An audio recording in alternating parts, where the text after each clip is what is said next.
आमच्या पेरूच्या झाडाला ना भरपूर असे पेरू लागलेले होते, पण हे पेरू आम्हाला थोडेसे छोटे असतानाच सगळे एकदमच काढून घ्यावे लागले कारण खराब होत होते।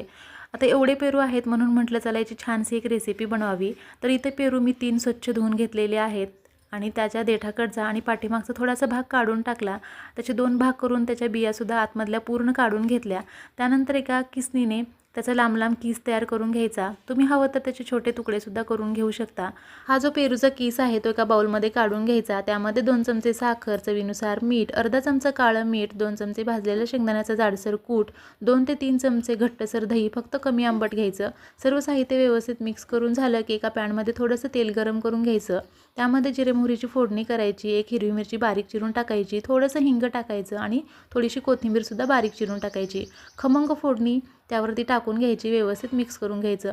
आंबट गोड चटकदार अशी ही पेरूची कोशिंबीर तयार होते। व्हिडिओ आवडला असेल तर लाईक, शेअर आणि सबस्क्राईब